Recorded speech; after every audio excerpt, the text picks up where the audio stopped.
Hey, what's up, everybody? This is Pastor Jay North, and we are back. And we've had a good time over these last few months just going through our cornerstone lesson together. And this week is no different.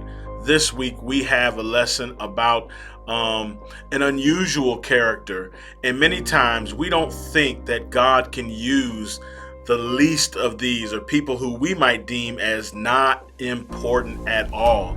But God plucks up this young lady named Esther, and he does something phenomenal with her. He uses her to save a nation, to save his people.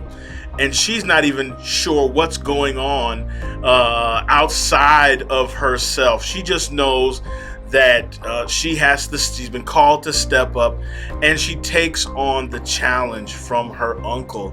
Man, there's one verse that we're all familiar with, talking about if God has called you for such a time as this, And listen, I want to encourage my young people. I don't have a whole lot of animation, a whole lot of graphics going on today, because I simply want to encourage you not to be afraid to step up and stand out for what is right.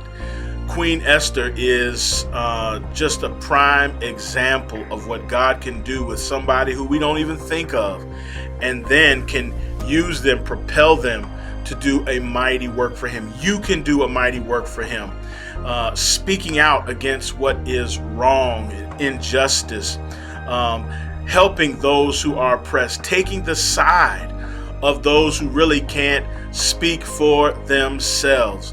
And I just want you to read this story. It has so much, y'all. There's so much in it. This is better than any movie I've ever seen. I mean, it has plot twists, there's villain, there's hero, there's a plot, there's cynicism, oh man, there's backstabbing. There's some trickery going on. There's everything in this story. So listen, read the book of Esther. It's not a large book, and just sit down, man, and just go through it and watch what happens and discuss it. My man Kevin, Pastor Kevin, he's going to tell us a little bit about his version and how he kind of looks at the story and how it relates to us today. So Kevin, take it away.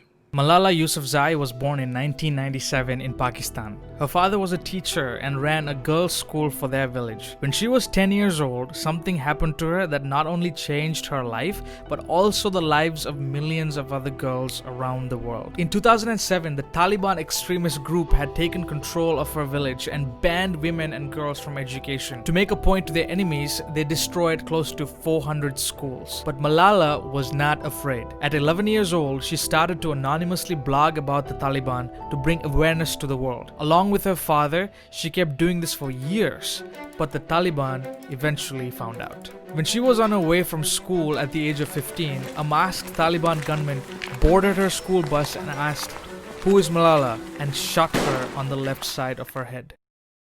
Malala's fearless courage in the face of danger reminds me of Queen Esther. Haman had convinced Xerxes, the king, to annihilate all the Jews in the land, and Esther, being a Jew, had no choice but to act. She collaborated with Mordecai, her uncle, and mobilized the Jews in Susa and asked them to pray. Malala was airlifted to a military hospital and then woke up 10 days later in another hospital in England. The bullet had entered and exited her head and lodged into her shoulder, so she miraculously survived. The doctors and the nurses told her about the attack and that people around the world were praying for her recovery. Few years after the shooting, Malala co-founded the Malala Fund. Through this fund, she helped out millions of girls around the world to access quality education. And for her efforts, she became the youngest Nobel Peace Prize winner at the age of 17. By risking her life, Esther also was able to find deliverance for her and her people. Just like them, you too, my friend, will have times in your life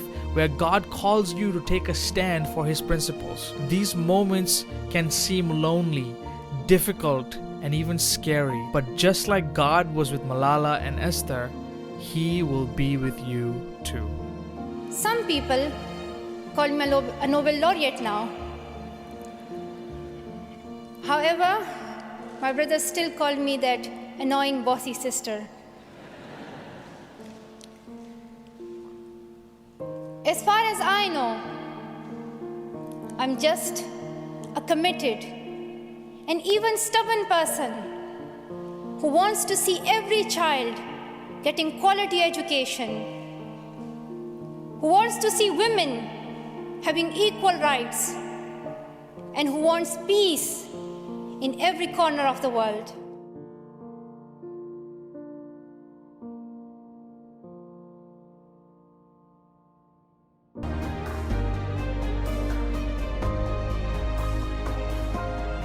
Hey, Kevin, man, that story was powerful. Such an inspiration that young lady is, especially to our young people, man, taking a stand like that, and then being shot. Wow. And then coming back and continuing to do what is right. She's a great parallel to Esther, and she's a great instrument, I believe, in the hands of God. So listen, that was our lesson recap this week. This is the OUC Addict YouTube page. Like and subscribe. I'm Pastor Jay. Peace.